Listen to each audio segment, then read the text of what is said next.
Okay, getting things rolling here. Let's make sure that we're live.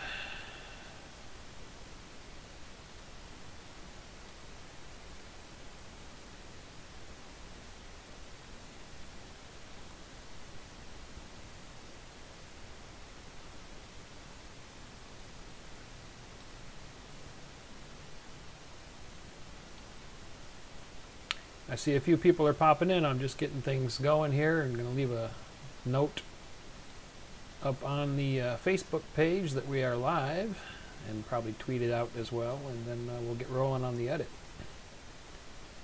So let me get things going here, and then we will begin.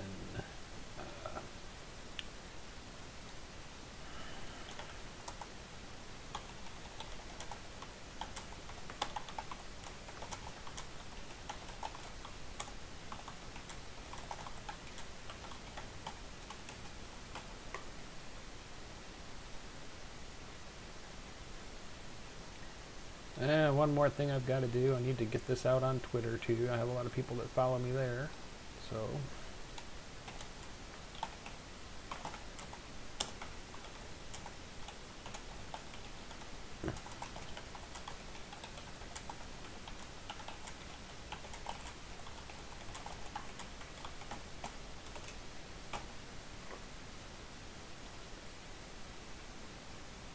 all right. Now we've made our announcements. Get my windows set up so I can see your chat. Where's the chat? There's the chat. Good morning, Anthony. Welcome to the stream. I see we've got, oh gosh, can I arrange this so I can see the chat and how many people are in?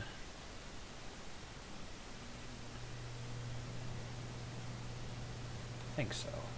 There we go. All right. There is about a 20-second delay between when I speak and when you guys hear me. So if you have questions in the chat, I'm going to try to keep one eye over on the chat window while I'm doing this, but there's a chance I might miss a question. But if you do post a question in the chat, there will probably be about 20 seconds before you hear me answer it. I'll see it right away, and I'll probably answer right away, but it'll be 20 seconds before you hear me answer your question. So if the chat really gets rolling, I might start to miss things. So if I miss your question and I don't respond right off, maybe ask again in a little bit. And normally all caps is shouting in text, but in this case I'm going to ask that anybody that has a question for me hit your caps lock and put it all in caps, because that'll be easier to catch my eye, because once I get editing I'll be like in the zone and really focused on what I'm doing, and I'll be probably miss a few questions. So before I get going here, I just want to make sure things are good. Can you all hear me okay? Is the audio clear and understandable? And yeah, I see we've got 9 people in there. Yes, we are running Ubuntu. I cannot read your name. I can't tell. Is that, I think that's Korean. Is that Korean? The guy with the cat as the avatar. Great, Andy, thanks. Hello, Australia. This is going to be fun. Okay, well, I'm going to get going. I have gathered all my media together for the next video. It's all here in this folder. We've got all the video clips from the camera, some desktop recordings that I did for various parts, various images that I've gathered that I'll be using in various parts, and all my raw audio. And this is where I actually have to begin. I have to begin with the raw audio. Chinese. Okay. I apologize for the mistake on the characters. I'm not very well versed in the various forms of, is it cuneiform? Okay, BG1 REN. AG5JY. Oh, you're here in the U.S. Visiting, I suppose? All right. All right. So anyway, the first thing I have to do is I have to tweak these audio files. These all come out of my Roland, or yeah, Edirol digital recorder. And my lavalier mic, which I'm using here, is mono. So what happens is the audio gets recorded on one channel, and I have to go in with Audacity, and I have to do a couple of things for each of these audio tracks. First off, I will split stereo to mono so I can eliminate the one track and get the mono track centered, and then I will normalize the audio. Now, normalizing lets me bring the audio level up so that the peaks reach a certain level, and that sort of assures that all the audio through my video, all the different audio clips, are going to be about the same level, so you'll have a nice consistent audio when you're watching the video. And then I'll export these back into my main video folder, named appropriately. And I usually say on the audio, redo. Bandwidth, 3. Okay, bandwidth. I usually do that at the beginning of my track so I know which audio is which.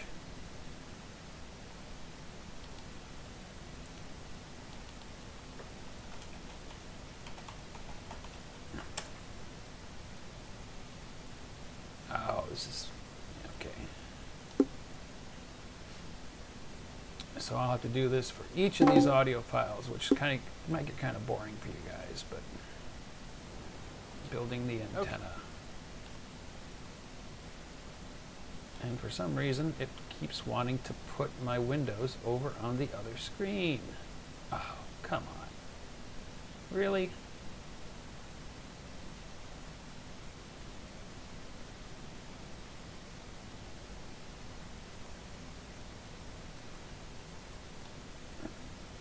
Technical hitch. There we go.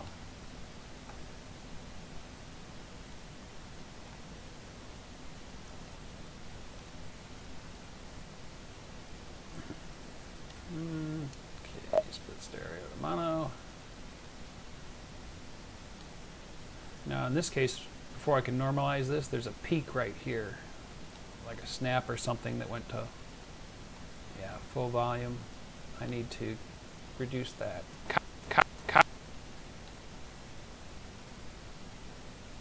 So I can normalize the rest of the clip. There we go.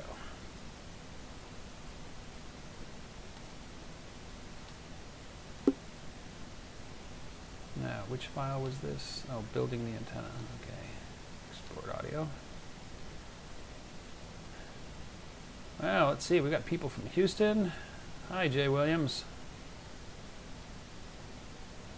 Oh no, keyboard died on your desktop, huh?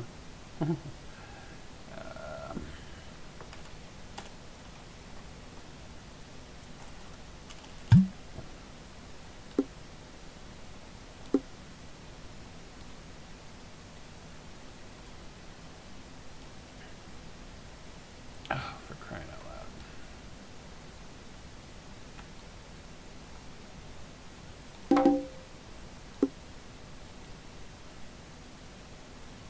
So, like I said, this is getting kind of boring, I'm sure, but I do need to do this for each of my audio files. Consistency is important for me. Too many times I see YouTube videos where the audio's all over the place. I rolled it.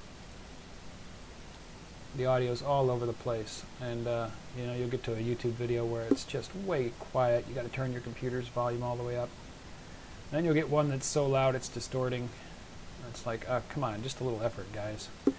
Normalize, and then all the audio will be at the same level. Export.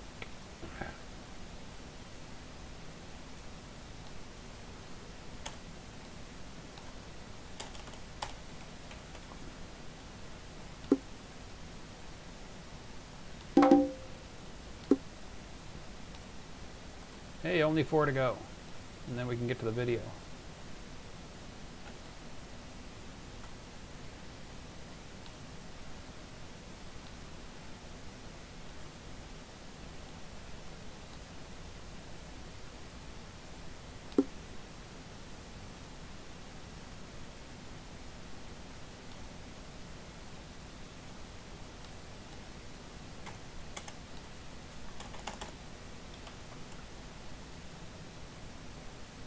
Yeah, that's right, Jay Williams. Audacity is great as an open source audio editor. It does just about everything that you might need to do with audio, and it's totally free. It's available on all the platforms too. Most open source software is, so you can get it on Windows, you can get it on Mac.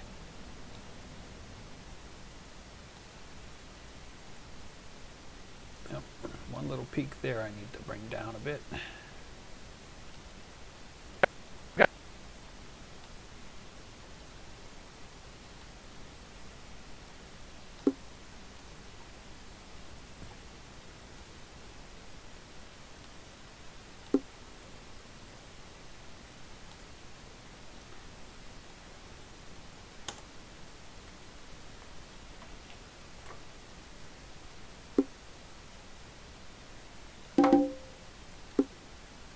And 2 to go. Editing video is a lot of tedious work.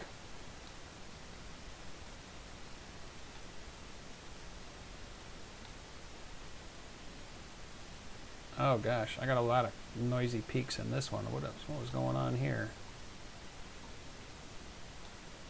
Oh, there it is.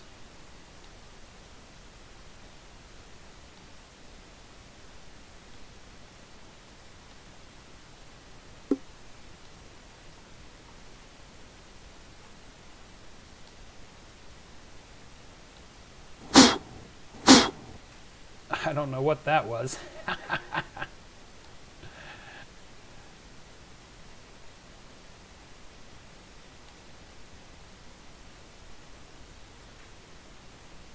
Oh, yeah, right, Jay Williams. Sometimes people, and you can edit your speech. I might be doing a little of that in this video. A lot of times when I'm filming, I will ramble a bit, and then when I'm editing, I'll decide that, you know, I didn't need to say that, and or I rambled a bit too much there, and I'll end up editing that in the video.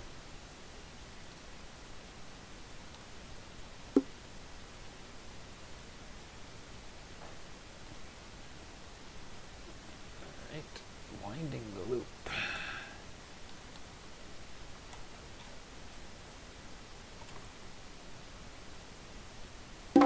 All right, one more audio file to go, and then we can get into editing.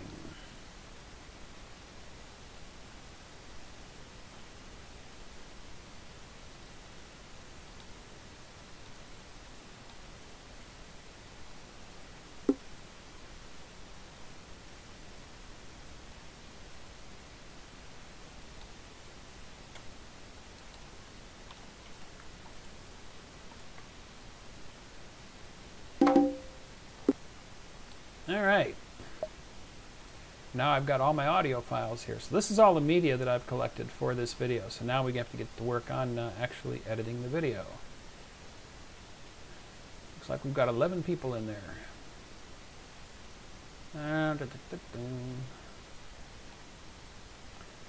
So this is the video editor I use, KDEnlive. Again, open source.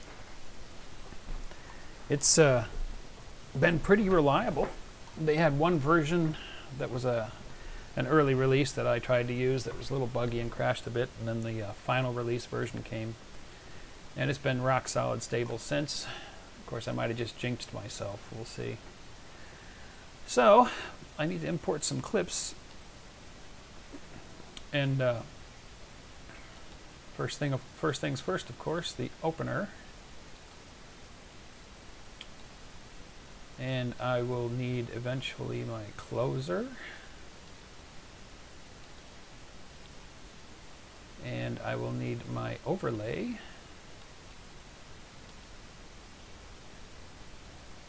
And we're going to need a title screen. Let me save this so I've got my project file saved.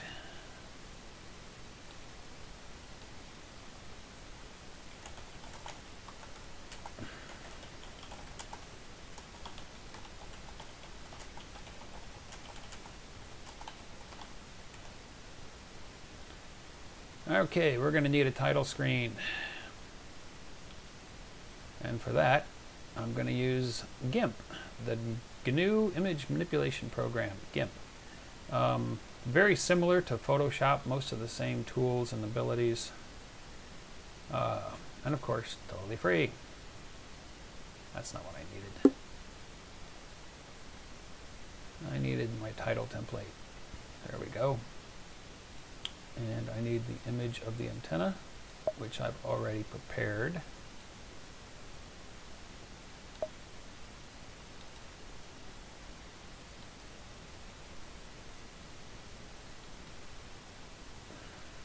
Okay.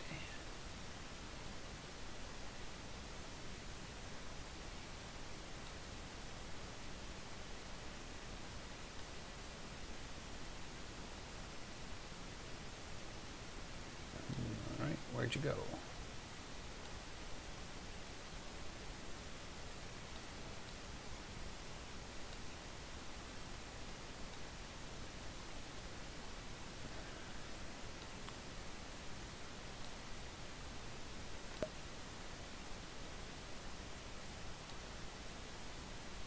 Oh, I didn't have that layer selected when I copied. I just copied the transparent background.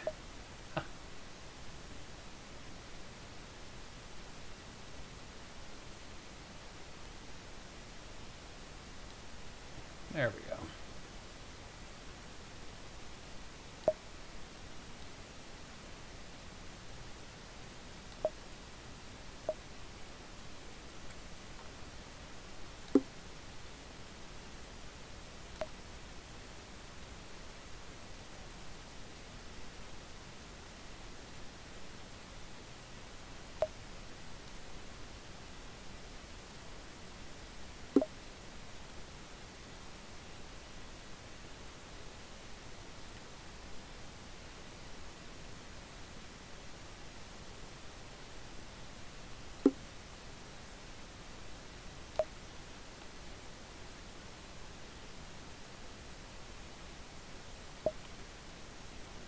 Small enough yet.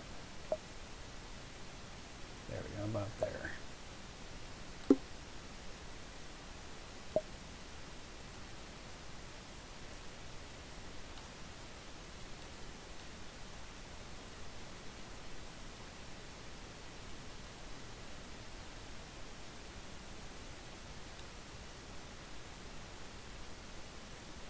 Yeah, I'm going to duplicate that.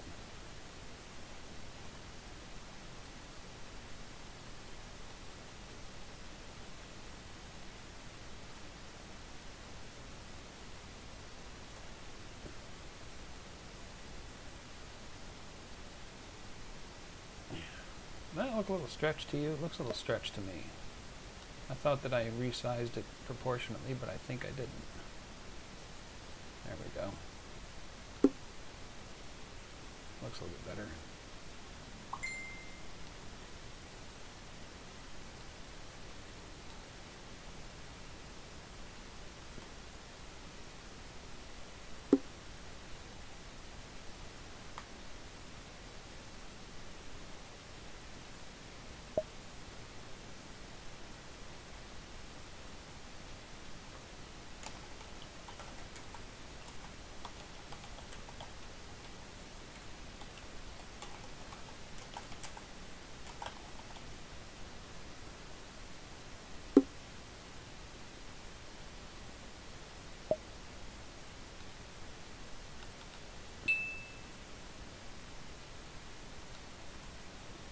I hear my Facebook alarm going off. People are chatting at me on Facebook. I might pause for a moment there and check that in just a second here, but let me get this title page done first.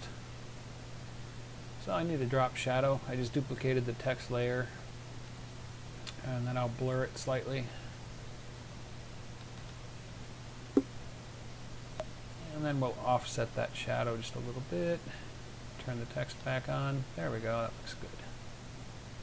Except that I might move this guy just a touch. There. There we go. Title. So we'll save that out.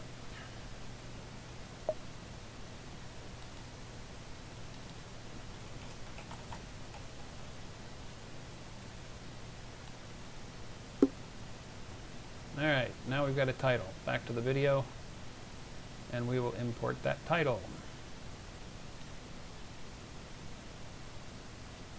Spiral loop. Title. Okay, let's see what's going on over here in chat. We got 13 people. Hello, everybody.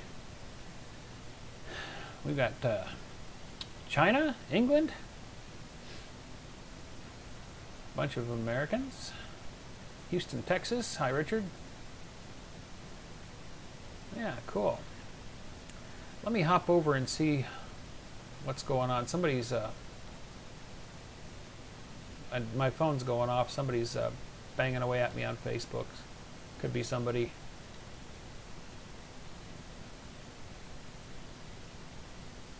Oh, okay. Okay. Just wanted to make sure nobody was asking a question over there on Facebook. All right. Ed, Indiana. Cool. I'm in northern Indiana. Let's get going on this video, shall we? We'll drop our opener down here. And my title.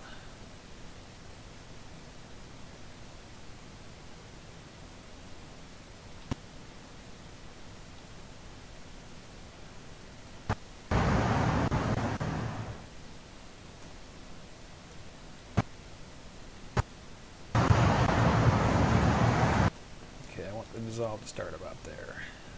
Right. Now we need our first chunk of video. The camera numbers these in order. Sometimes I title them just to keep it all straight, but I know that this is going to be my opener here. So we'll pull in that and the audio that's associated with it.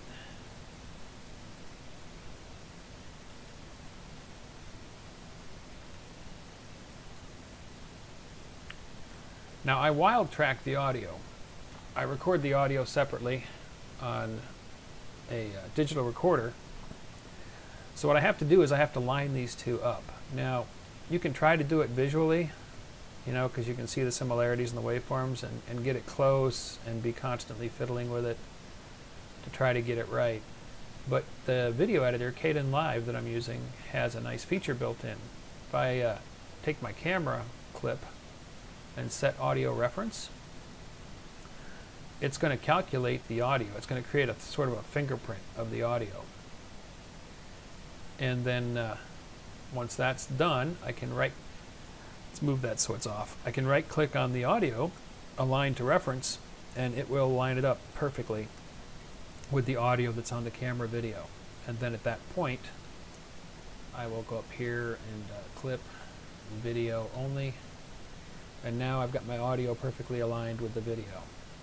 I always count down my intros too, or my clips, so I can see right here where it's 3, 2, 1. I'm just used to seeing those spikes, so I know that that was me counting down. So I'm going to set this start point to where I actually start speaking and bring the video in to where it overhangs that just a touch. Select these together and bring them over. And then we'll do a dissolve at this point. Get that out of the way. There. So let's see how this looks so far.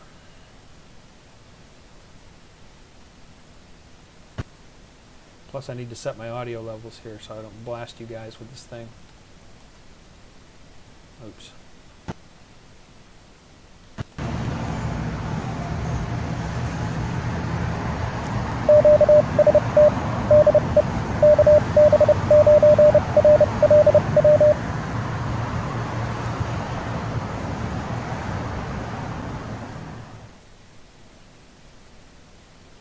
Hello YouTubers and fellow hams. Well, today I'm going to be building an antenna. Haven't done that in a little while, and Alright, how's that audio sound? Is it too loud? Were your ears getting dusted off, or is that okay? Let me know when that question gets around to you. Hello Pablo from Colombia. You're welcome. I'm glad you enjoy my videos. Oh, this delay is nuts.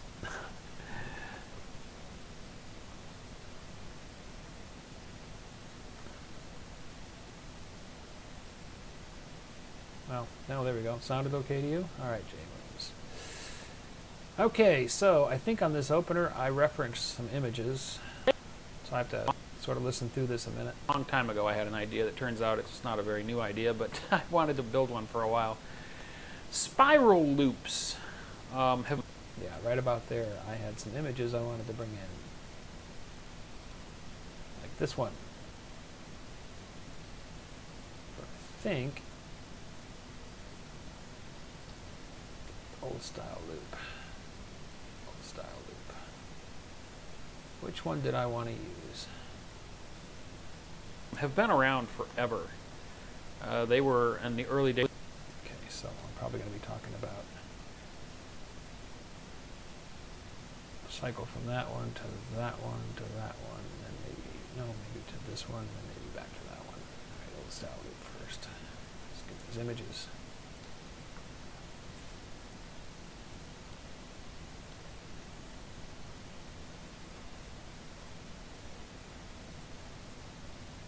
Now, where do I say spiral loops? Spiral loops.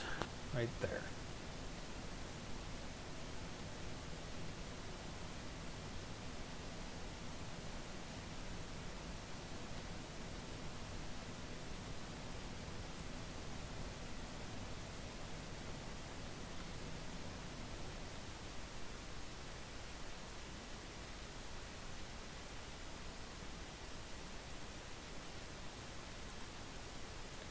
Okay, now we want that to be up in the corner, so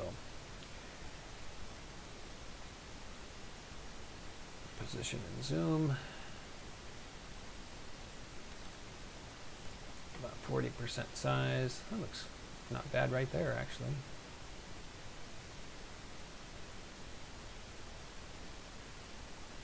And we'll fade that one in with a quick dissolve. Have been around forever. And we'll do a dissolve to this one. And we'll set its size as well.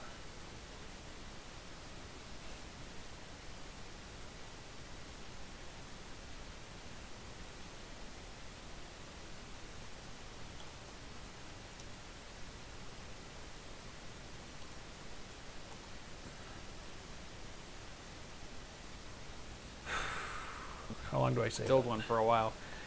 Spiral loops have been around forever.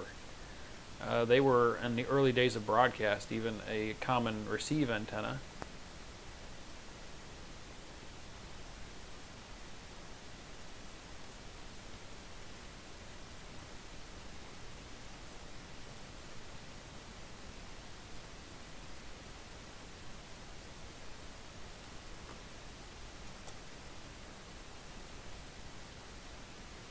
And as early as in, well, just post World War I, I think.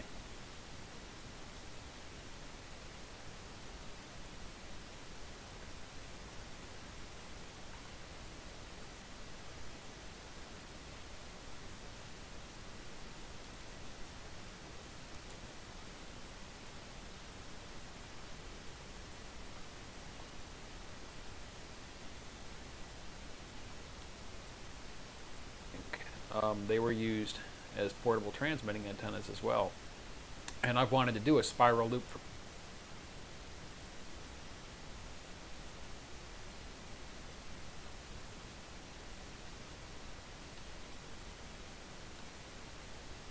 okay, let's see how that looks. Spiral loops have been around forever. They were, in the early days of broadcast, even a common receive antenna. And as early as in, well, just post World War I, I think, they were used as portable transmitting antennas as well. And I've wanted to do a spiral loop.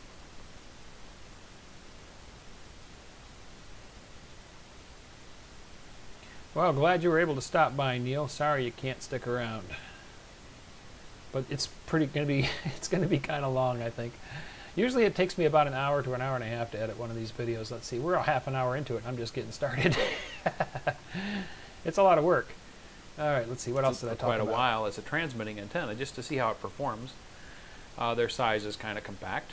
Yeah, it's an interesting little antenna. Now, there is a design already put together. Okay, I wanted to take a picture of... Did I save a picture of his design? No, I did not. Let's go grab a picture of his design.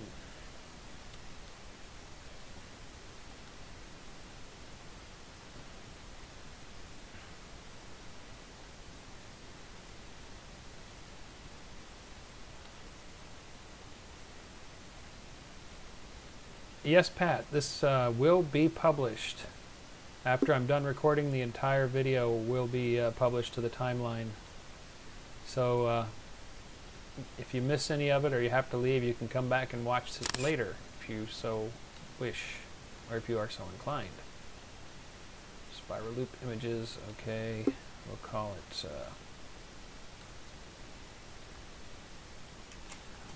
for PP, SPP.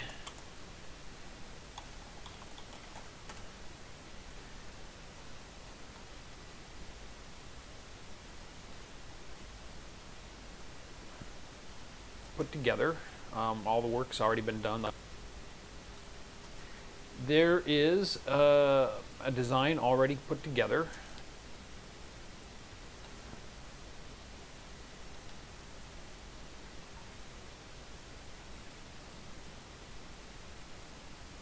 Yes, Jay Williams, it is a lot of work. Hope I don't bore you guys to death with this.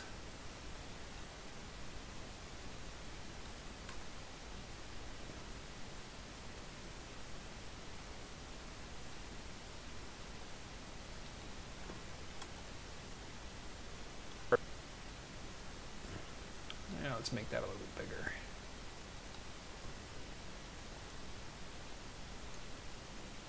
I could actually go bigger, can't I?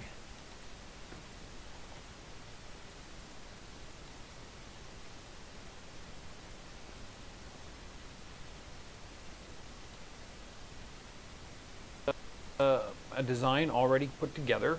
All the work's already been done, the hard work, you know, calculating and figuring dimensions and everything. Frank, N4SPP, has an excellent site where he's detailed.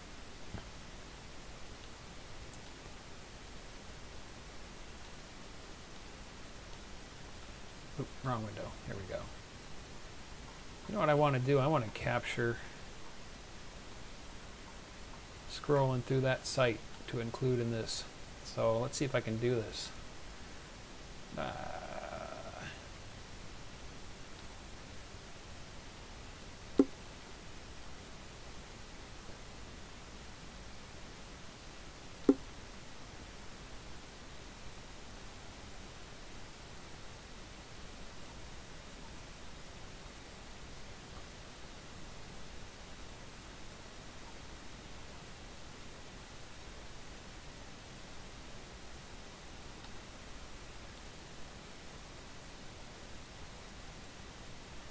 Sometimes I end up doing this. I end up creating content on the fly and I decide that goes with it. So like there, I recorded the web browser window as I scrolled through the site, and I'm going to pop that over my video right here while I'm talking about his site. So there, the recording is done. Now I just have to go find it. I think by default it drops into my home folder. Out. That's it.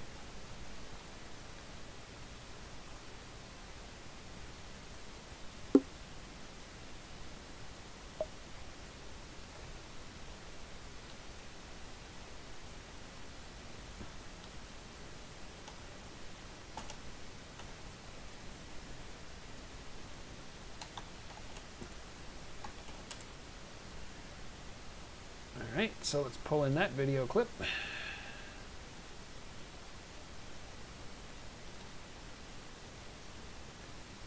And we'll drop him here now, where he's detailed his construction.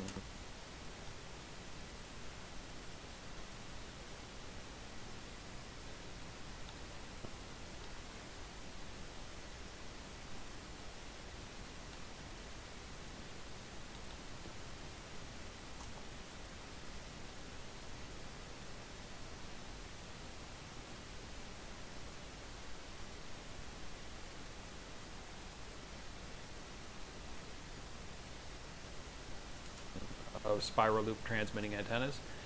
So I'm not going to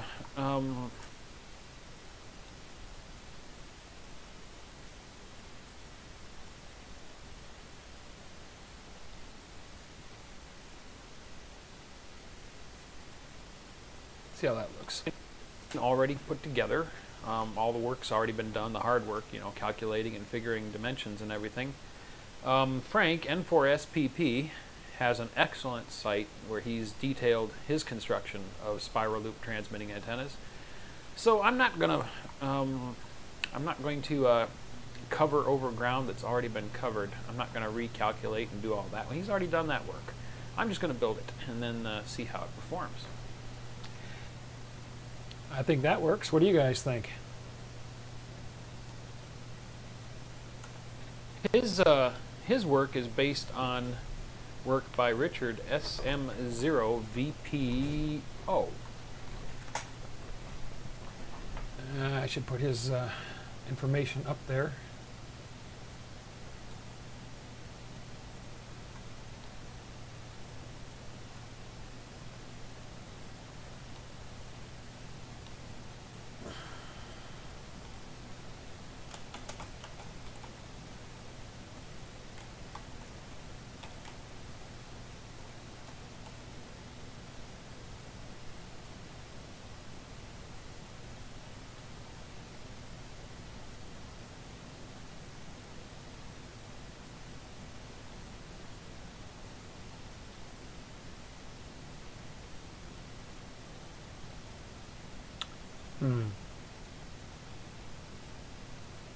On work by Richard S.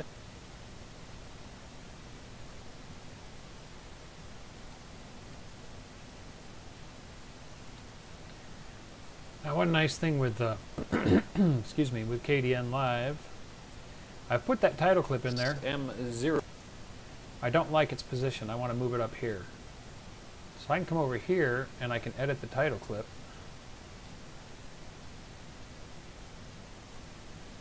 Hit OK, and it'll automatically update. By Richard SM0VPO, who originally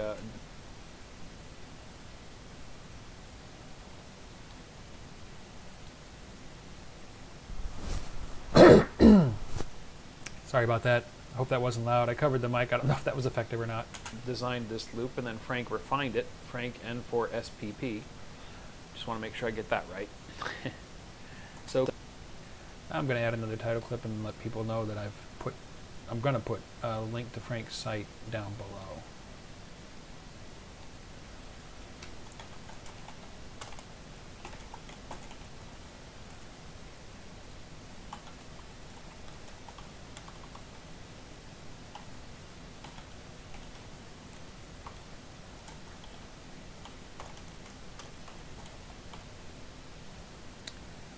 I'm going to have to move that over, I know.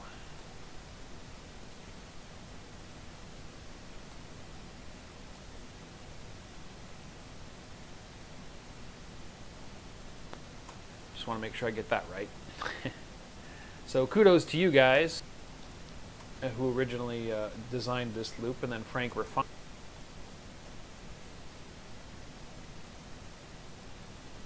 Yep, I got to move that over, don't I?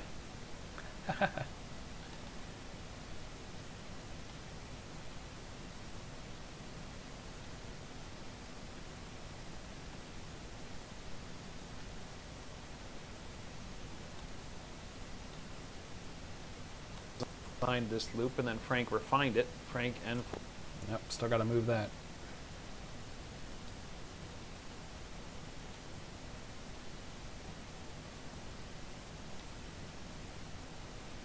Loop, and then Frank refined it. Frank N4SPP. Just want to make sure I get that right. So kudos to you guys, and I'm going to build mine with what I have available. I don't have the money right now to go out and buy PVC, which would be the right way to do it. You know, the way Frank set it up definitely is the way to do it with the PVC pipe. It's great stuff to construct with. I use it for my 3-foot magnetic loop. You know, great stuff to work with. But I can't afford to buy any, so I'm going to use what I've got. I've got some wood and a platform that I've tested stuff on, other magnetic loop experiments on, so I'm just going to reuse that and build up my loop. So let's go downstairs and we'll get cracking on this thing.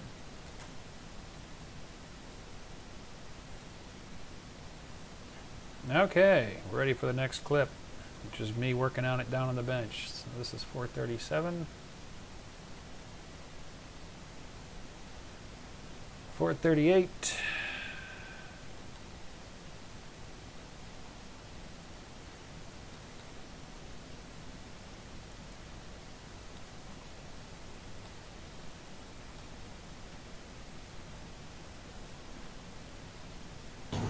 Okay, building the antenna.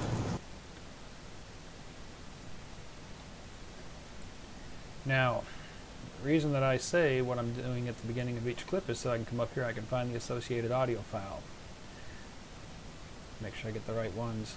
It saves a little time. So we'll pull that in. I can see my countdown here, 3, 2, 1, so I know where my audio starts, about there. And again, I'm going to set an audio reference to the camera audio. And then I can click on this and align audio to reference, and the software lines it up for me.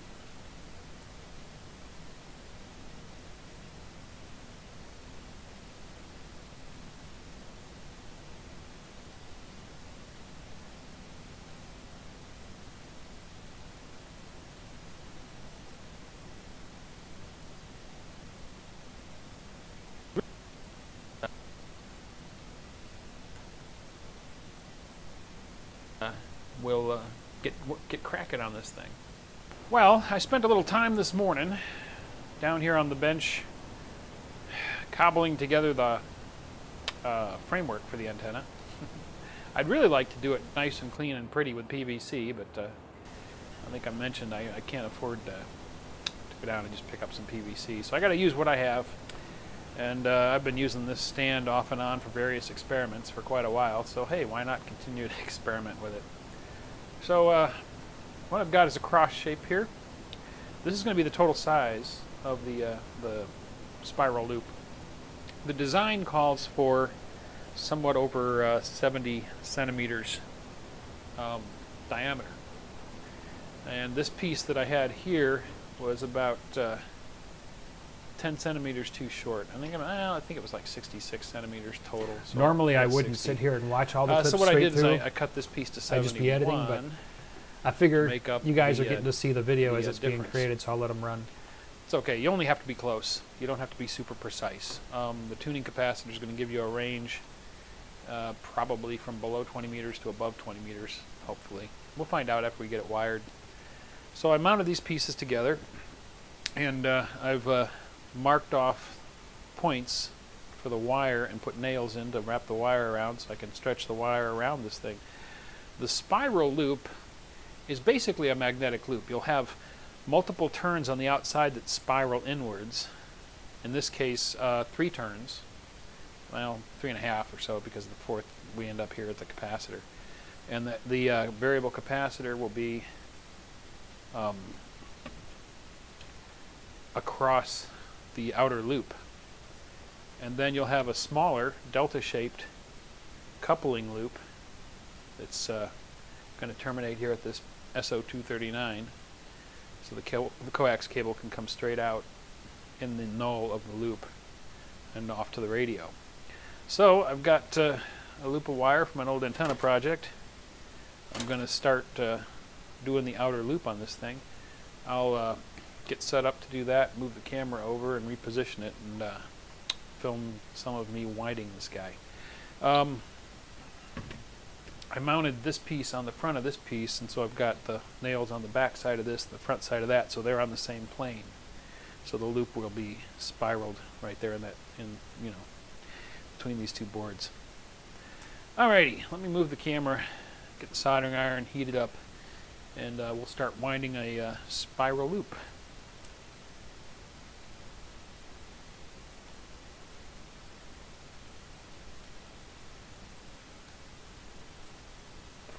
438.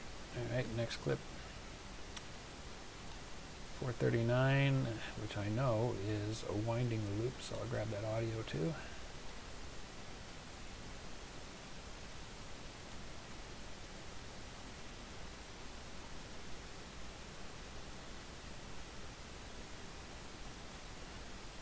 Oh, there it is.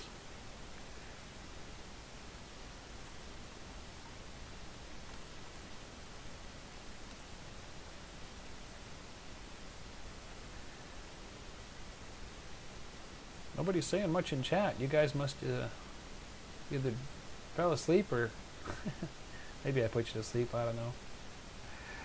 It's not terribly exciting, is it?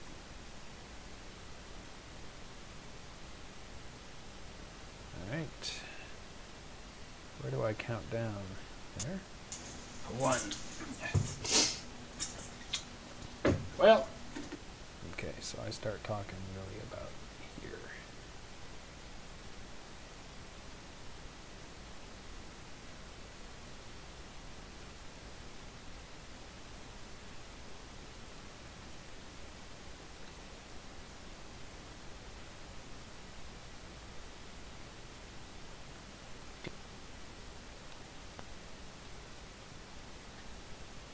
And we'll start winding a spiral loop.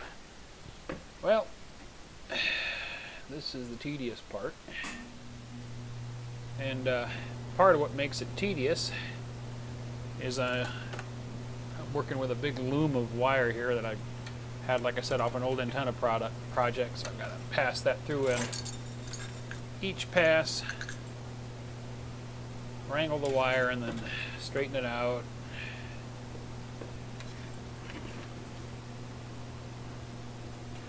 Wind it around the nail, one little turn. That's going to anchor it. It's not going to cause enough inductance to make any difference. I wasn't sure how much of this I wanted to leave in there. Loom. I guess that's the right term. I might clip it after I stop talking and just speed it up. Like I said, it's only 3 turns. But it's a pretty short process, so maybe I'll just leave the whole thing run. So people can watch me fumble with the wire. Maybe that's part of the entertainment value, who knows.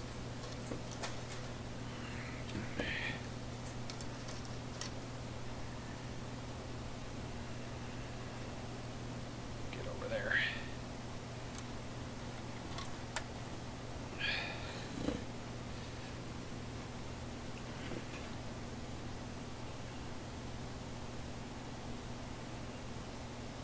In fact, I'm on the last pass right now. This didn't take much to do at all.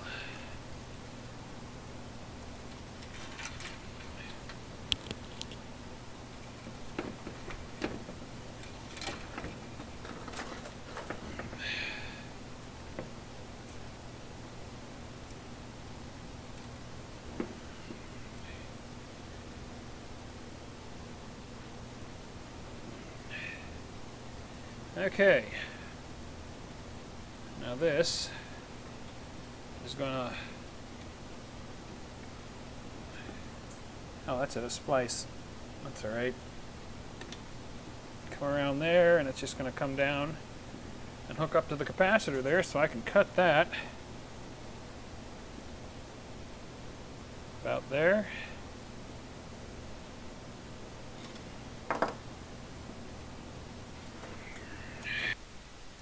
Okay, I think I will speed it up there for a little bit. So I've cut those 2 clips to divide them up. Now I've got separate clips here. I need to go ahead to where I decide I want to slow it back down. Probably where I'm talking and maybe I'm saying something interesting. All right, and that's the outer loop. Yeah, right there.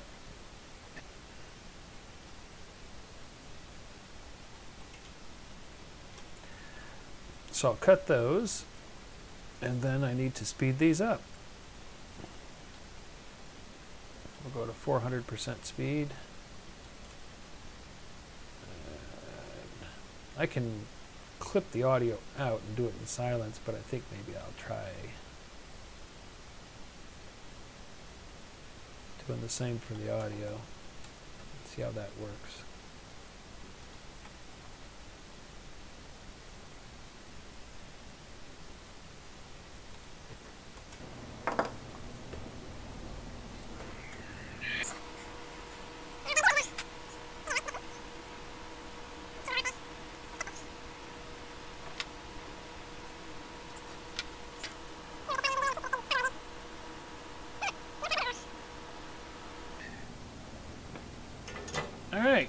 And that's the outer loop wound.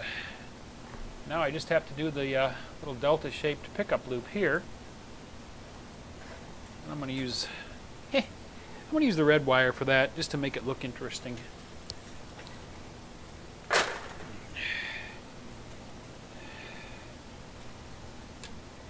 So I'm going to have to go from there, up to there, up to there, down to there, over to here. So I'm only going to need about, take an extra 6 inches there. About that much wire. Now, I need to temporarily take this connector off of here so I can clean its ends up and put a wire on it. I just mounted it on there when I was setting everything up and gauging how it's going to fit.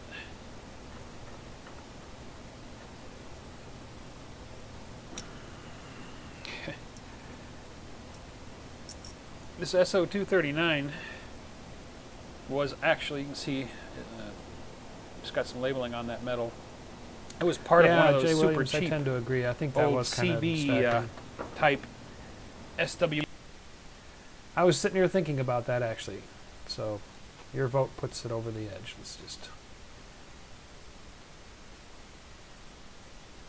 yeah.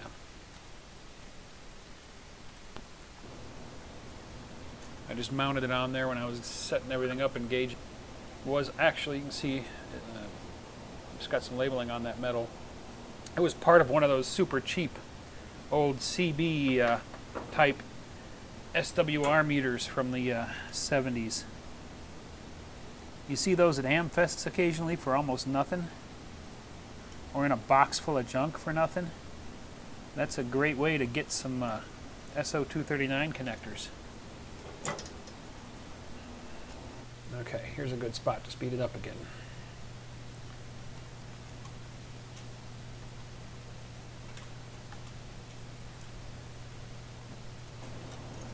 Okay.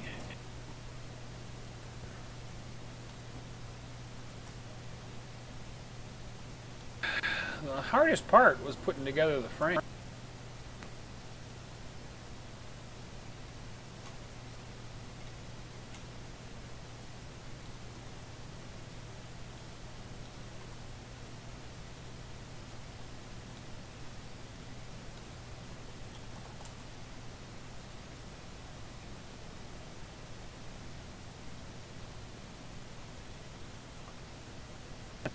It's a great way to get some SO239 connectors.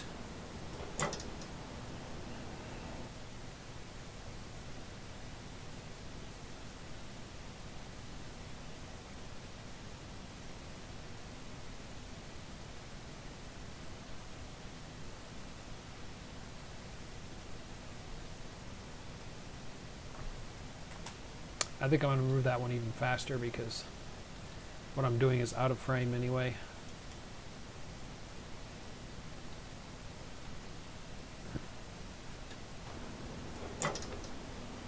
Hyperspeed.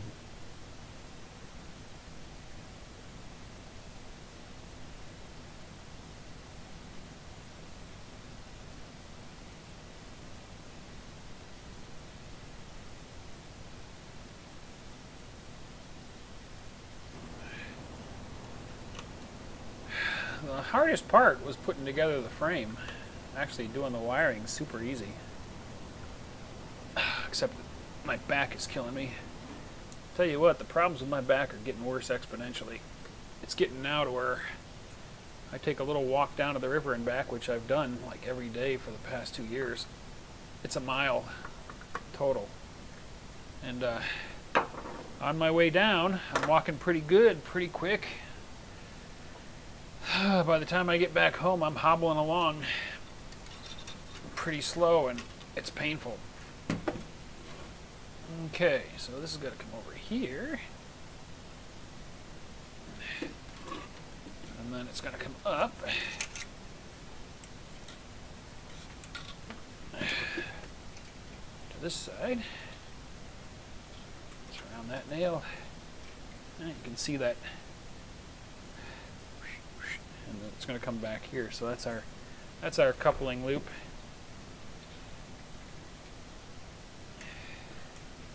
I just got to trim this to the right length and hook it on that eyelet.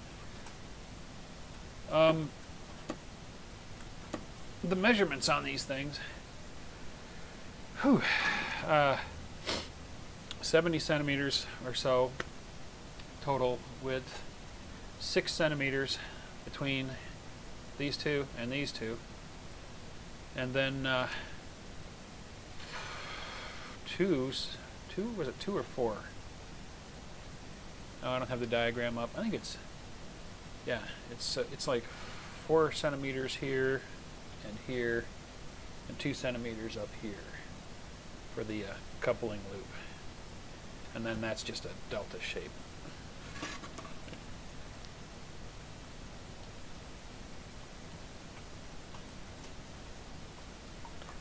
Another good spot to speed some stuff up. Do you want the one thing that bothers me? All I got to do is solder that. About videos, you know, you've got to try to get a happy medium on length, because believe it or not, most people's attention span is pretty short nowadays. Can you believe that? And anything that is longer than 5 minutes, 40 to 60% of the people will never see the last half. The average view times, if I look at the graphs, are always right around 5 minutes.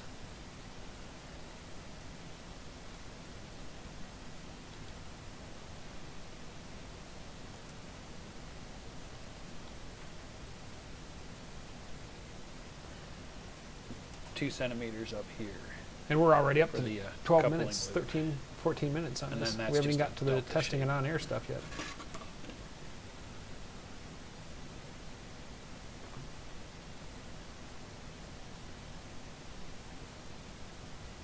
I try to find a happy medium, but it seems like you can't please everybody.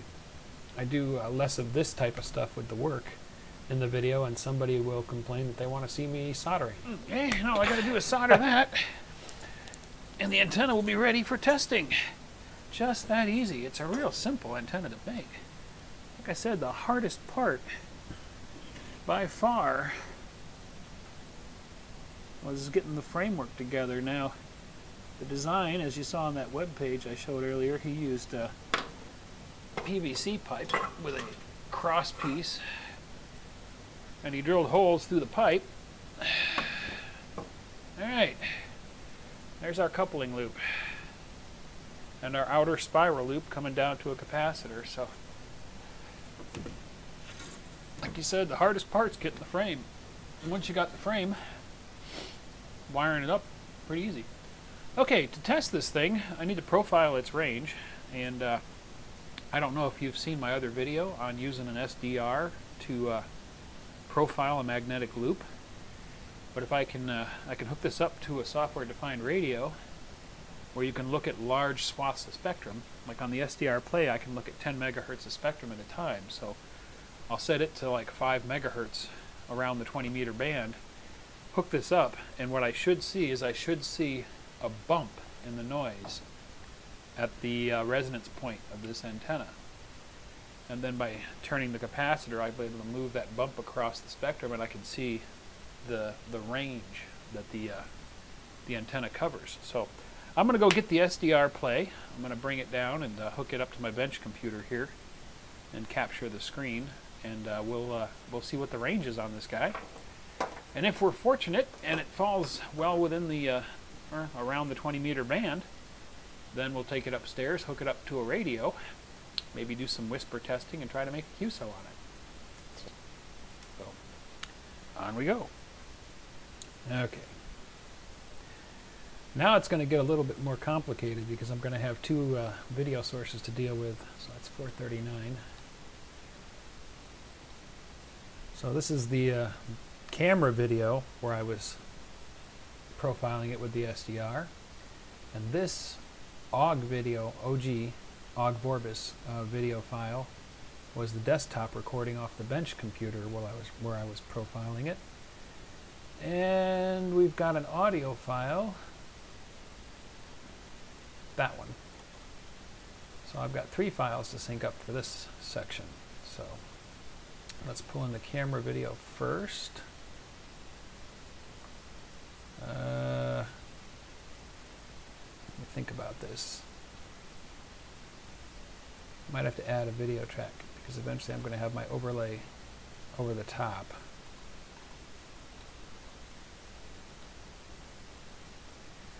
Okay, so that is my camera video. I'm going to have my... There it is. That is the video from that little desk, that little computer back in the corner. And this is the audio. Let's see if this syncs. Recording.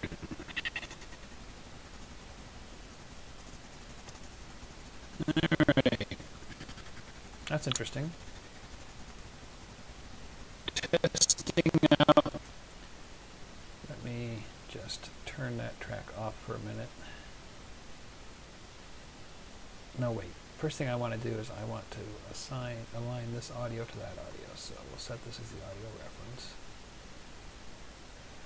Wait for this to process, and then I'll align this audio.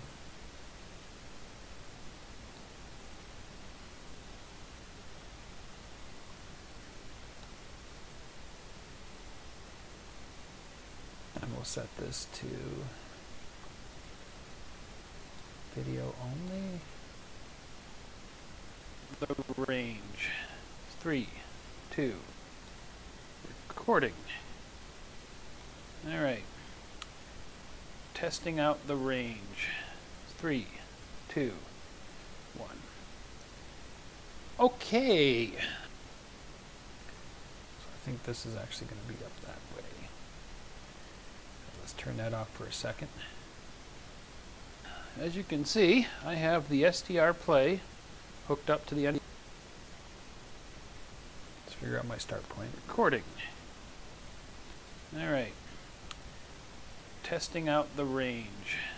3, 2, 1.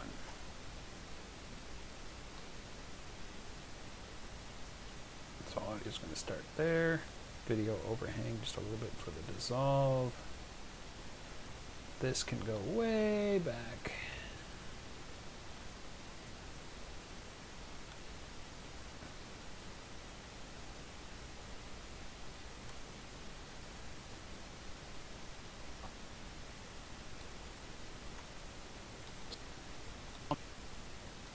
The 20-meter band.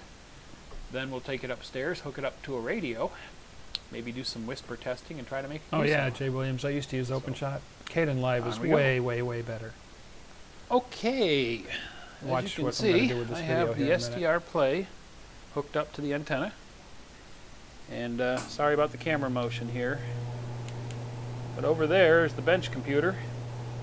And it is running Cubic SDR. And I'm capturing that screen, so I'll just pop that over here onto the main screen after I reposition this. There we go.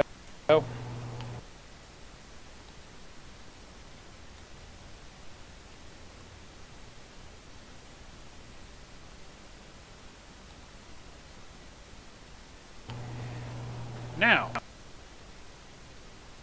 Okay.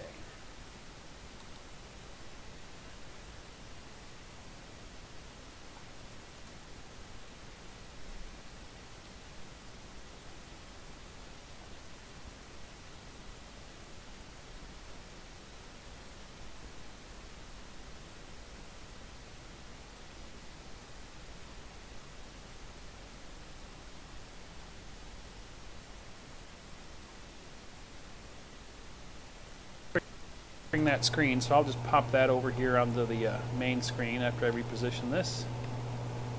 There we go. Now, on Cubic, you can see that that dissolve was way too long. About there. Go.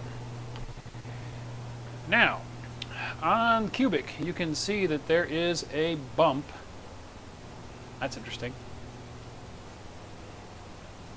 It's picking up noise, I think, from my digital recorder. But you can see that there's a bump all the way up there around 17 megahertz. I'm going to reach in here and I'm going to turn the capacitor. And see how that bump moves? There's a little bit of a delay, like about a 1 or 2 second delay. I think I have while that out the of sync. software process. Yep, I thought I had that too late. Okay. So I want to bring this back to about there.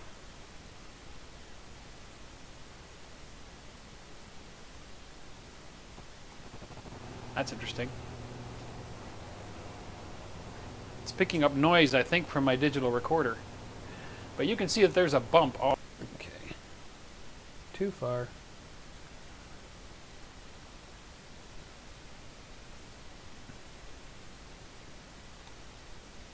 I don't have audio on the desktop capture, so I have to kind of figure that out. There we go. Now, on... Now, why did that not move? Oh.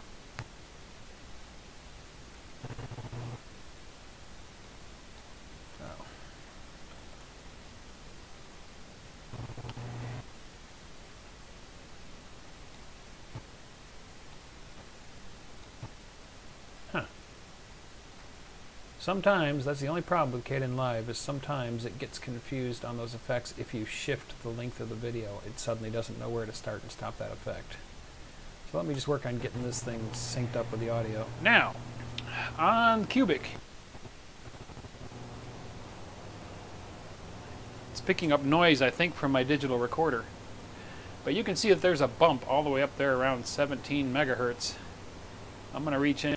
Okay, so that was when I started to move it. So the bump starts to move here, so I need to move this down about there.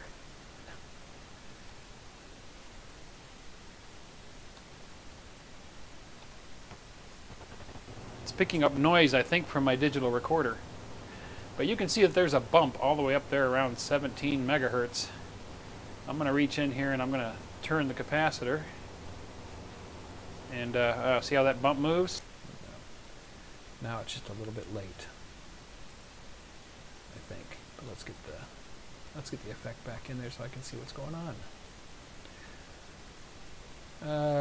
Crop and transform, position and zoom, size 60.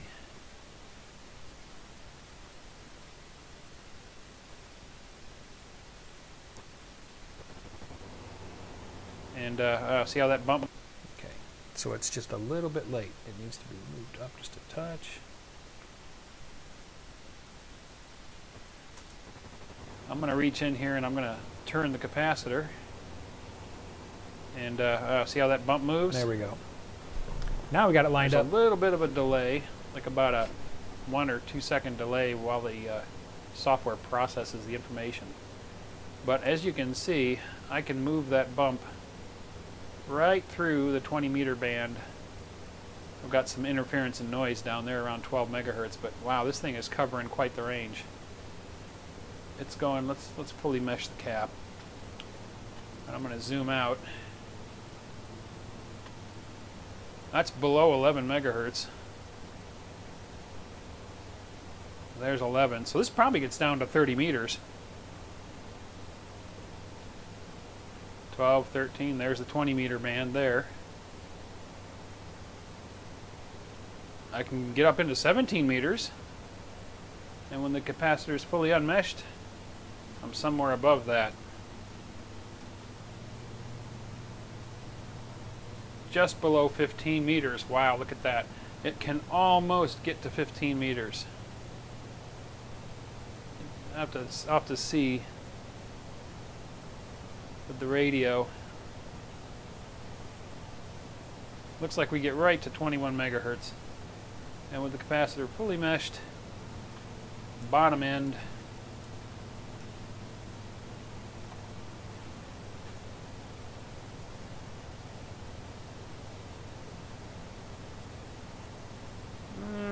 just maybe just gets close. Yeah, 10.5 megahertz. So with this capacitor, I've got quite a range. We could deal with a much smaller capacitor. Ideally, I think what I'd want to do is I'd want to measure the capacitance where that bump is around 20 meters and use a much smaller trimmer to cover just the 20 meter band. But the The bandpass is going to be pretty good on this thing. It's not going to be quite as narrow as a regular magnetic loop. So I guess the next thing to do is let's take it upstairs, hook it up to the radio, and do some on-air testing. All right.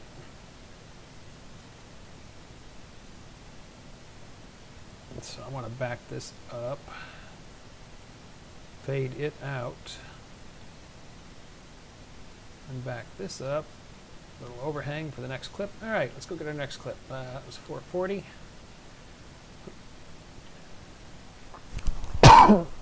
Sorry, guys. I bet that was loud. 441.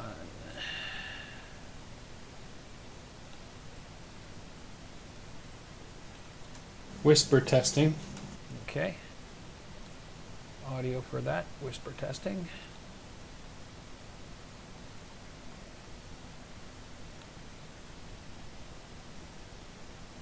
This down some. Oh, okay. I can do this. There we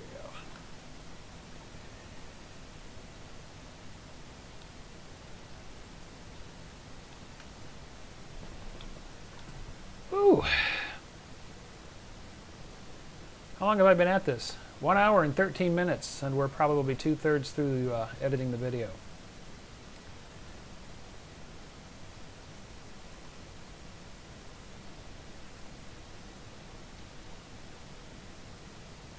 A little overhang for the dissolve.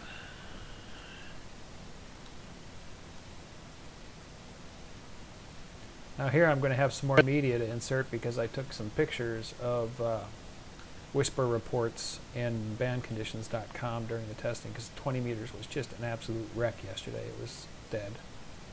Let's see how this out looks. Pretty good on this thing. It's not going to be quite as narrow as a regular magnetic loop. So I guess the next thing to do is let's take it upstairs, hook it up to the radio, and do some on-air testing. Oop, forgot to get rid of the audio on that clip. Do some on-air testing. All right, we've got the little loop hooked up to the radio, and presently that is doing some whisper broadcasts. Okay. I knew I was going to be doing some editing here because I was panning the camera around, so I'm going to cut this.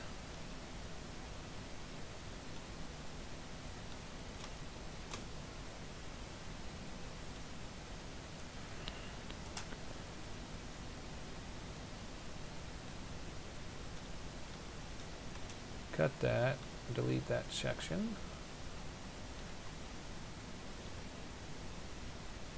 And then we're going to move this and this so I can do a simple little dissolve, really quick dissolve.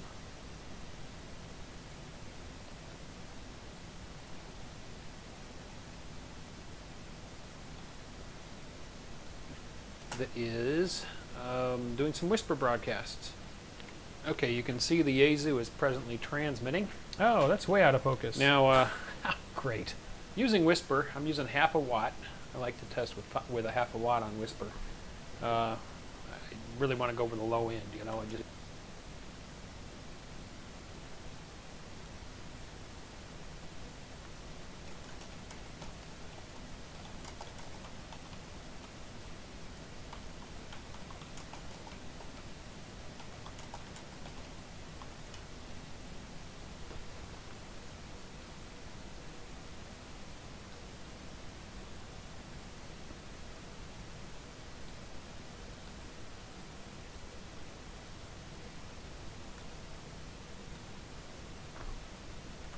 see what's happening.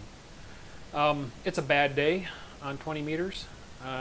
Here's what band conditions we're showing. Okay, this is where I've got my images.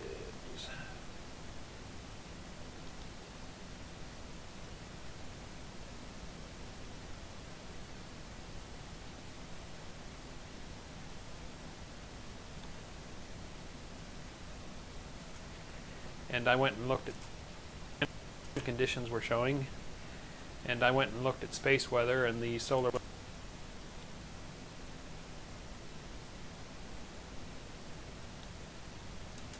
is way down and around 350, and the solar flux is 74. So here's what band conditions were showing. And I went and looked at space weather, and the solar wind is way down and around 350, and the solar flux is 74. So yeah, it's a terrible day on 20 meters. And here is a reception.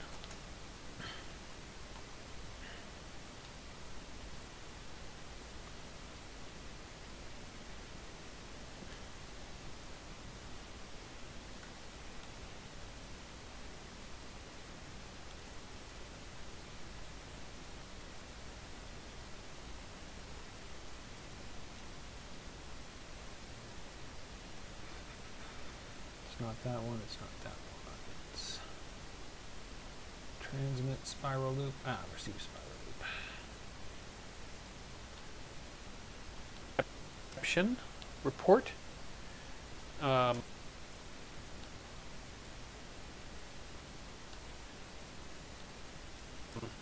picking up stations down in Dallas and out there on the western edge of South Dakota. 900 miles was the longest distance.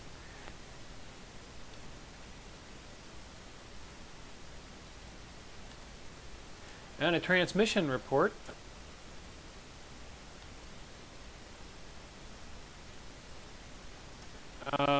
Somebody down near Jacksonville picking me up with 500 milliwatts. So hey, it's at least getting out.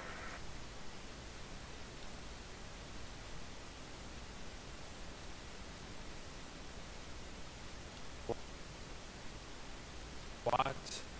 So hey, it's at least getting out. Just finished its transmission.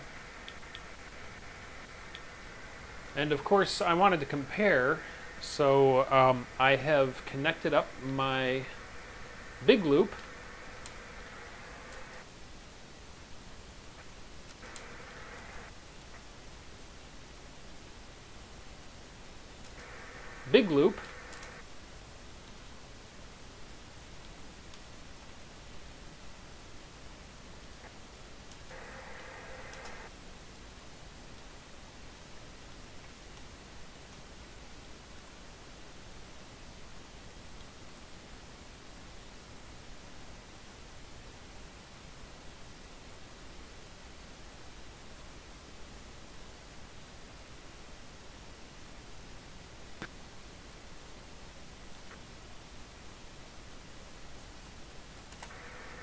loop.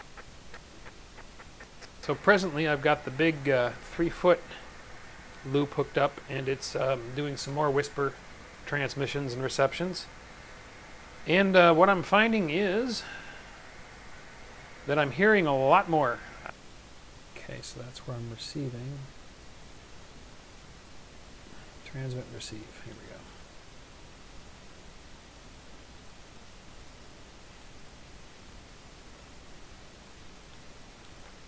Isn't this fun? That I'm hearing a lot more out to the west, all the way out to the coast actually. So it's not doing as well as the big 3-foot loop. That is to be expected. Yeah. Oh, Kevin, your wording. I should have said the little spiral loop is not doing as well as the big 3-foot loop. Oh, well, people will understand what I mean. And as far as transmission goes,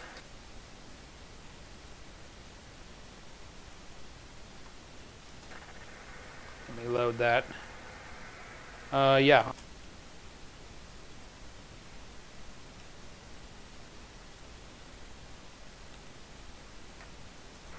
Yeah, I'm being heard way down there in Texas and up Halifax, Jacksonville. So the 3-foot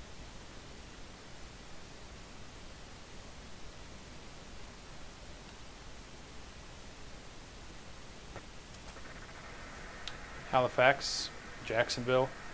So the 3-foot loop is doing better here inside the house, but you know, you'd expect that. But the little loop is definitely working. So the little spiral loop, it gets out.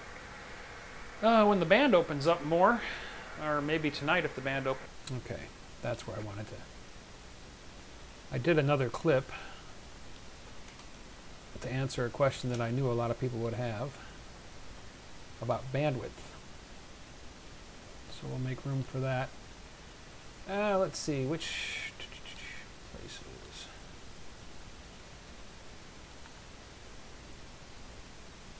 I can't remember what clip number that was. Spiral loop. Conclusions. Here it is, 443. Is that the next logical number? 441, 443, yeah, it is, all right.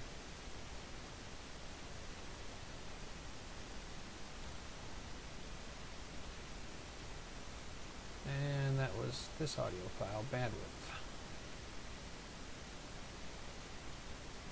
Now I need to move these way back. I don't even know if I'm going to come back to those. I might, but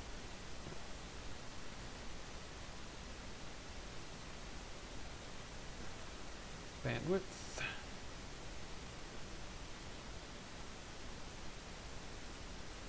A lot of times when you're doing these videos, you'll decide to add something later, and you can go back in and you can shoot more. You can go shoot more media, and you can come back in and include it.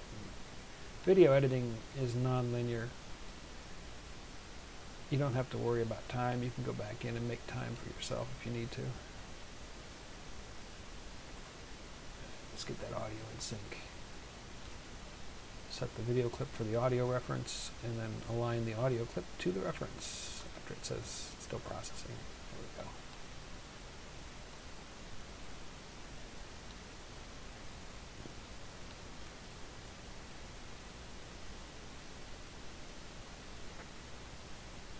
All right, let's see how this segue works. The little spiral loop, it gets out.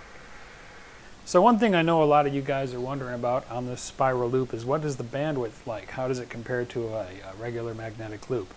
Well, it's definitely wider. So right now I'm seeing the lowest, which I'm reaching about 1.2 to 1 at 14.037. So let's say 14.04. And if I move down until I hit 1.5 to 1, there's 14 megahertz. Let's go the other direction. 1.5 to 1 at 14.09. So I was at 14.03. So yeah, its bandwidth is on the order of 60 to 70 kilohertz. Whereas a normal 3-foot magnetic loop, yep, more like 90 kilohertz, Kevin. You can't do math on the fly, can you?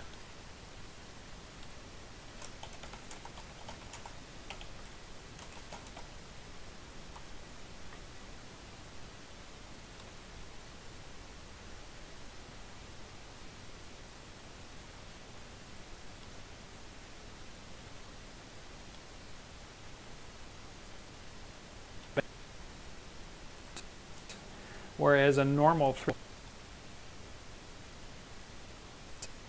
70 kilohertz.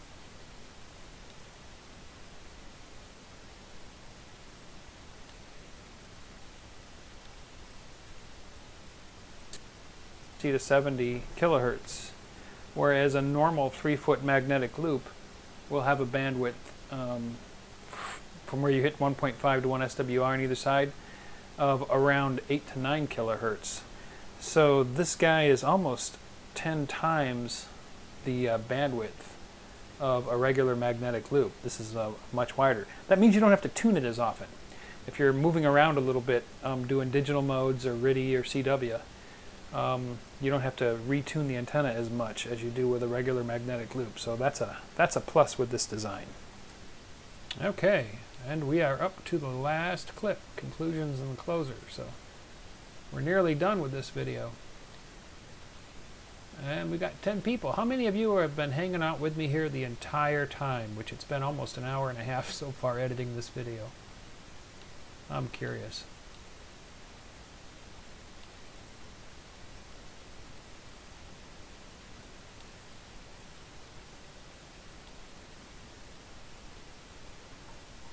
I don't think I'm going to come back to this because I don't think there's any more in that I need.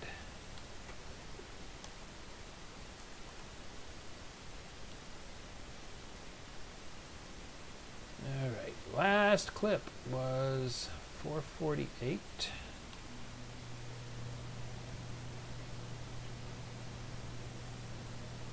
And the audio file is called Conclusions. Where are you? There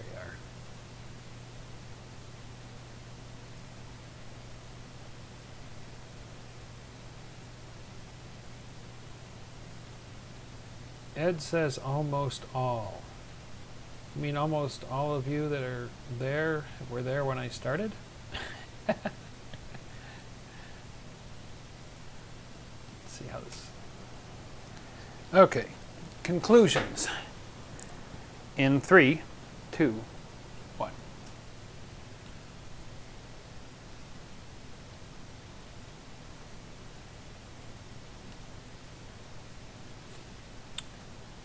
A few minutes to let the chickens out, huh? Were they getting impatient, tearing up the kitchen? Just kidding.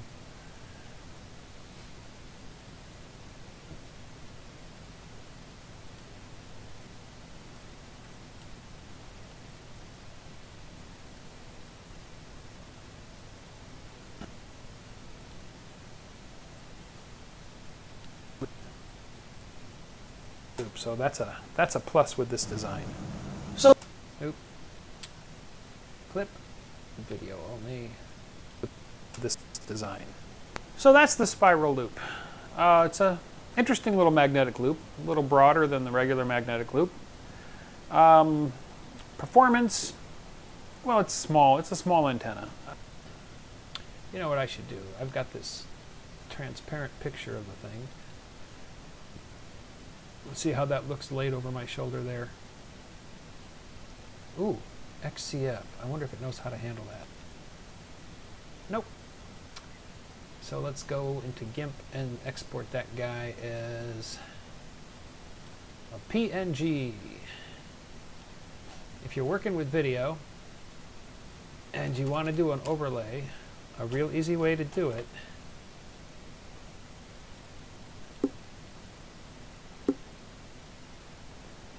okay, come on, finish up. A real easy way to do it is the PNG image format, Portable Network Graphics. Portable Network Graphics will preserve layer attributes. So in this image, well, machine's running just a little bit slower because I think the streaming is chewing up 15 to 20% of my CPU. Okay, so in this image of my little loop, I've got a transparent background. You can see where it just puts this pattern in back here, and that's because that is a transparent background. If I do this, see that? And the antenna itself, I can move independent over that. So if I do a multi-layers like in Photoshop or whatever, and you do a transparent background and you've got your image here on the foreground, you can export that as a PNG file. And the video editors, at least I know KDEnlive does, and I think Sony Vegas and the others will also do this. If you go and you take that PNG file and you lay it over the top of your video, where did it go? There it is. See that? It's everywhere that there was a transparent background you can see through, so it's real easy to overlay it. So where do I start talking about this thing? Magnetic loop. Performance loop. It's a interesting little magnetic loop. Okay, right about there I want to have it. Come in. Who knows how long I want to keep it there, but I need to change its size. Crop and transform, position and zoom.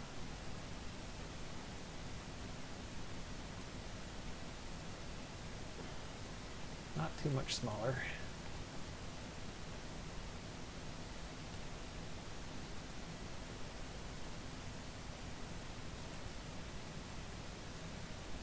All right, that might work. Interesting little magnetic loop, a little broader than the regular magnetic loop. Performance, you know what I should do? I mean, you kind of lose it in there. You can see it, but it's not really defined. I want to put like a swoop or something behind it.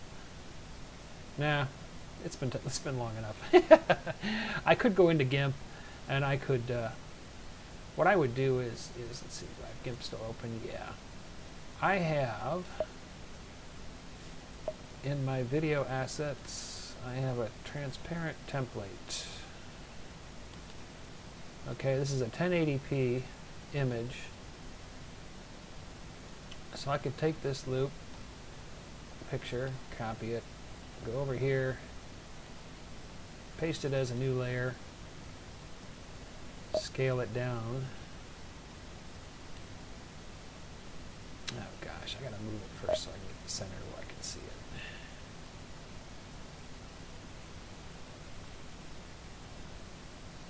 Scale this and percent. Let's take it down to 60%. Nope, smaller than that.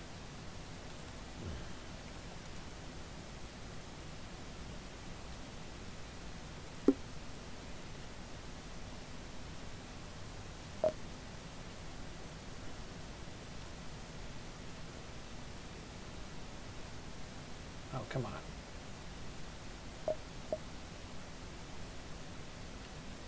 That is one flaw in GIMP. It allows you to move things off the screen. I don't understand why it does that.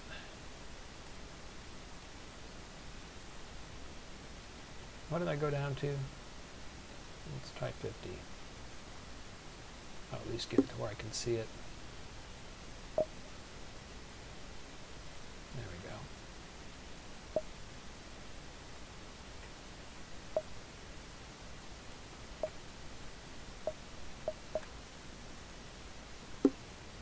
Okay, so on my video, I had it sitting here, right? So I could come over here and I could add another layer.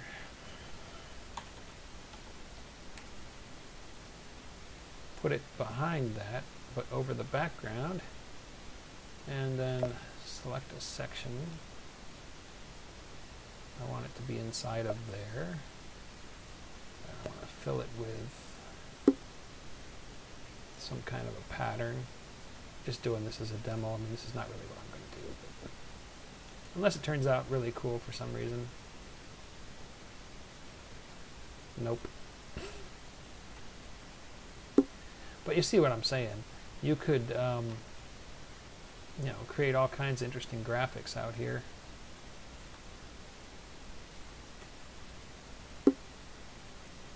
And overlay that over your video, you know. Sometimes you'll see that. You'll see on a YouTube video or a newscast where they've got bars and things that are framing the framing it. Green's kind of my color for the channel, the PC board and all. Yeah, you get the idea. So I could do something like this, and I could export that and use that as my overlay to sort of make that show up. But I'm just going to leave it like this. I think it's fine. You know what it is. You saw it when I was building it. It's small. It's a small antenna. As I said, I see about the same performance that I saw from my junk box loop. I think I want to position that a little different. Just take that down a touch. There. Now that piece of coax disappears in the frame of the monitor instead of just hanging out there. My junk box loop. It might be a little bit better if it was a little bit cleaner construction, admittedly. I just kind of threw it together, but that's kind of the point. It's an antenna that you can just throw together pretty easily. It doesn't take a lot of work. So I will link the web page below with the original design that I was looking at for you to peruse if you want to go ahead and build your own. And maybe someday I'll pick up some proper materials and build a cleaner copy of it and maybe get a little bit better performance. But it does work. It absolutely does work. So anyway, thanks for watching. I didn't like that I said, thanks for watching there, and my closer says. the same thing. So I think it does work. It absolutely does work. So I think I'm going to cut it there. But how did I? So anyway, there you go. I hope you. Yeah, there you go. That's where I wanted to bring it in. So it does work. So.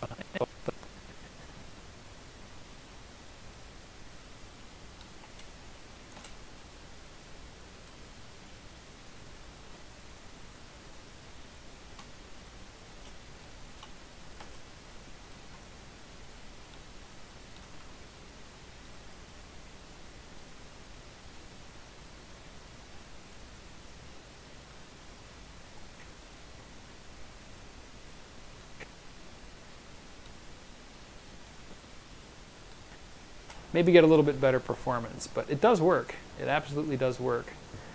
There you go. I hope you enjoyed the video. There we go. Okay. I think I'm satisfied with that. Now we just need to put my closer in it and my logo overlay, and I'll be ready to render it.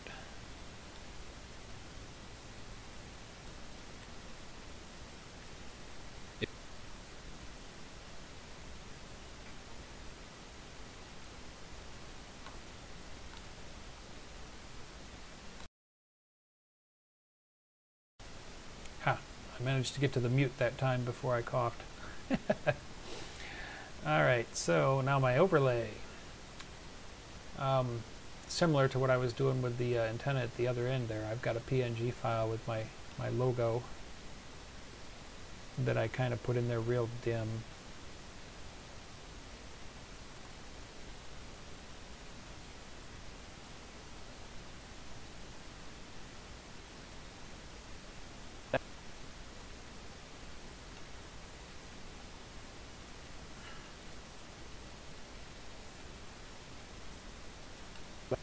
See, it's right there. And I actually make it dimmer than that with opacity here. Oh yeah, target track. I need to set it to the bottom track, which is video 1. Okay. There. So that's nice and dim. So it's not obtrusive, it's not bothering anybody, and yet if anybody ever tries to steal my video, I can point down there to the corner and say, that is my maker mark. Which of course is just a K and an L combined.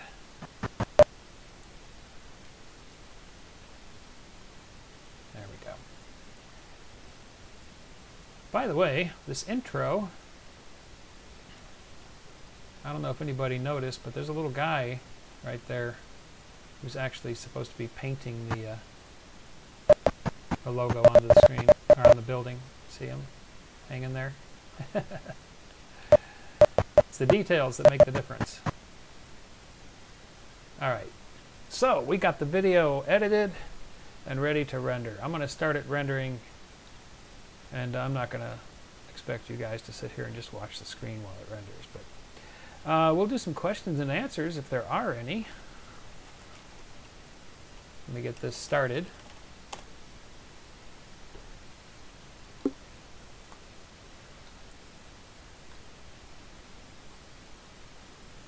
All right. So,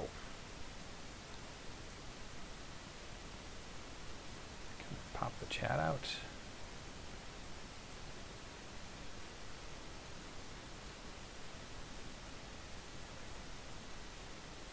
Pop out chat.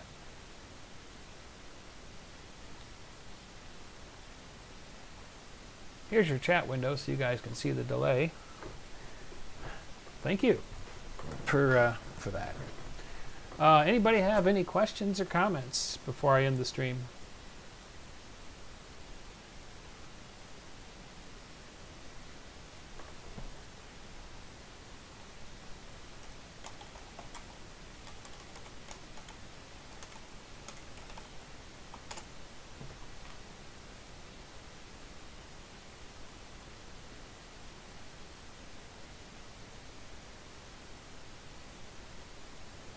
Anyone? Anyone? There's 12 of you out there.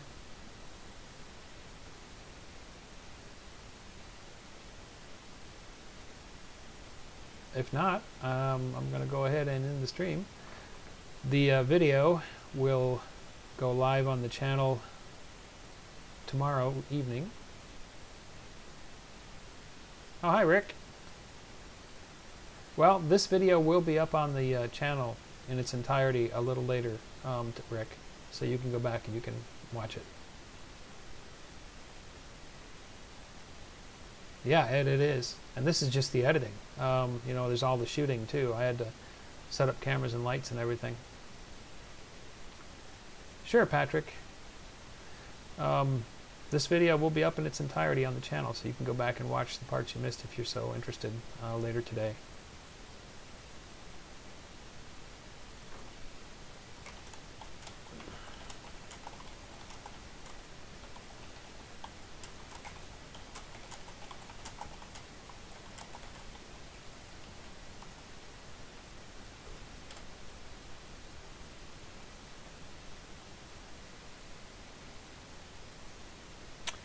Yes, Jay Williams, it certainly is, isn't there? You look at all the videos I've got on my channel, I've got thousands of hours. And the sad thing is that, honestly, with YouTube, if 1,000 people watch this video, you know, that's about $1 to $2 that I'll get in advertising revenue. So you really don't make very much money at it, but it sure is fun to do. All right, then. Well, thanks, guys, for hanging out with me, and I'm glad that some of you enjoyed this, and you guys have a good rest of your weekend. 73 from Northern Indiana, and I'm going to go ahead and end the stream. Bye.